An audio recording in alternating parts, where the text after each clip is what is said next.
আন্তর্জাতিক অপরাধ ট্রাইব্যুনালে আনা হলো সাবেক সেনা কর্মকর্তাদের। এই মুহূর্তে যেমনটি দেখছেন যে বাংলাদেশ জেলের একটি প্রিজন ভ্যানে তাদেরকে নিয়ে আসা হয়েছে। পদ্মা সেতু, মেট্রো রেল এবং এলিভেটেড এক্সপ্রেসওয়ে নির্মাণের গর্বিত অংশীদার বসুন্ধরা সিমেন্ট।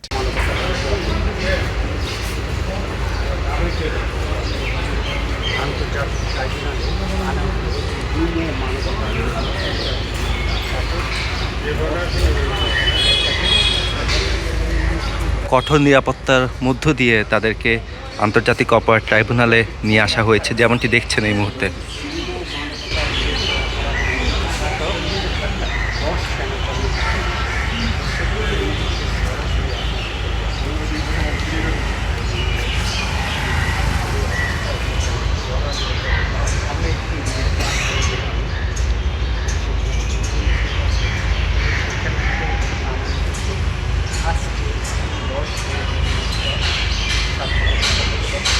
এই মুহূর্তে তাদেরকে প্রিজন ভ্যান থেকে বের করা হয়েছে, যেমনটি দেখছেন।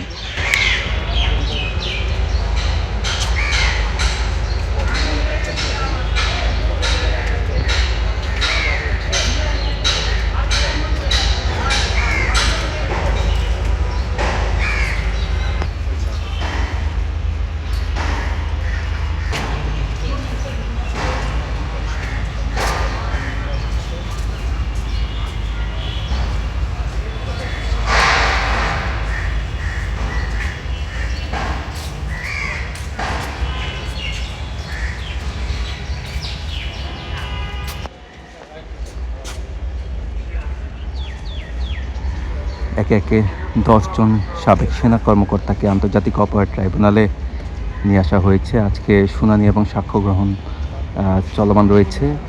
যেমনটি দেখছেন যে তাদেরকে কিন্তু আন্তর্জাতিক অপরাধ ট্রাইব্যুনালের যে সেল রয়েছে সেখানে নিয়ে যাওয়া হয়েছে এবং কিছুক্ষণ পরেই তাদেরকে ট্রাইব্যুনালের এজলাসে তোলা হবে।